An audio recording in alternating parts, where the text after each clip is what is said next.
बड़े बुजुर्ग कहते हैं कि रात के समय किसी सुनसान जगह से जितना जल्दी हो सके निकल जाना चाहिए, क्योंकि कौन जाने सामने कौन सी मुसीबत आपकी राह देख रही हो। नमस्कार दोस्तों, मेरे चैनल अनकही कहानियां में आप सभी का एक बार फिर से स्वागत है। आज का किस्सा मेरे दोस्त सुमित ने मुझे सुनाया था, जो उसके दादा के साथ हुआ था। सन 1950 हिमाचल प्रदेश का एक छोटा सा गांव बाबा बड़ो। गांव के रहने वाले मोती सिंह दड़वाल एक रात अपने दोस्तों के साथ अपने काम से अपने अपने घर की तरफ जा रहे थे। मोती सिंह और उनके दोस्त पेशे से फौजी थे।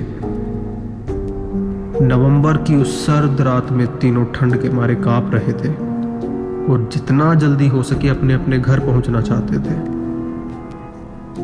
क्योंकि अक्सर ऐसा सुना गया है कि पहाड़ों में कुछ अलौकिक शक्तियां भी वास करती हैं,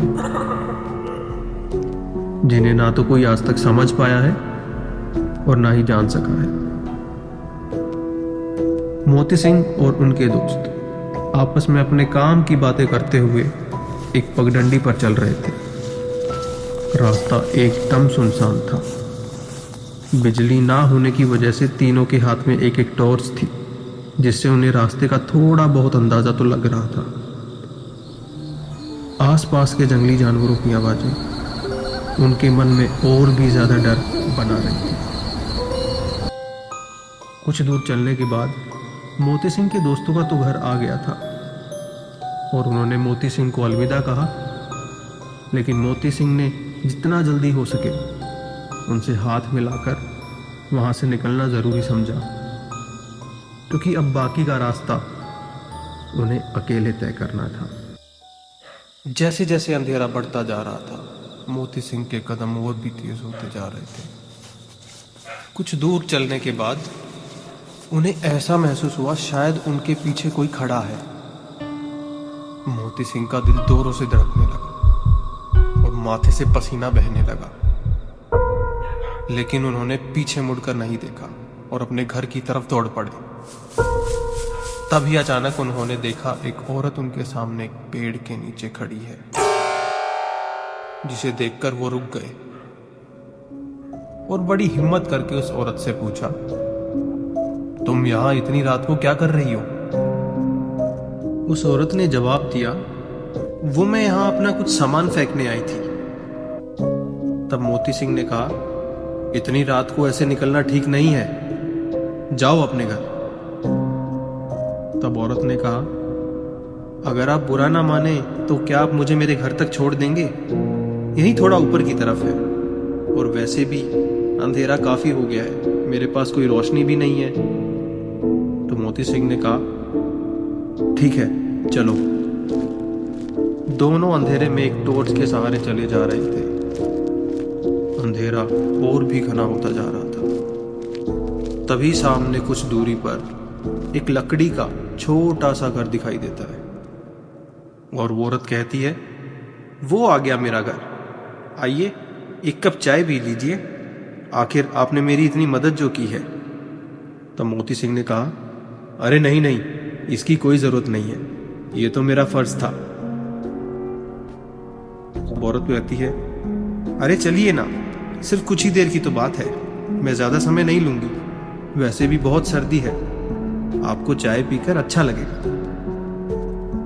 मोती सिंह उसकी बातों को टाल नहीं पाया और उसने भी सोचा, बाहर बहुत सर्दी है, एक कप चाय से मुझे भी अच्छा लगेगा।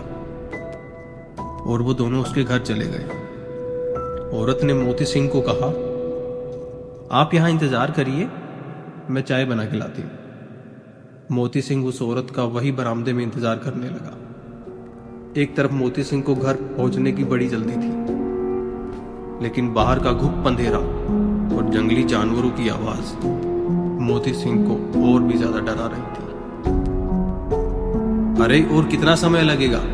मोती सिंह ने आवाज लगा के पूछा।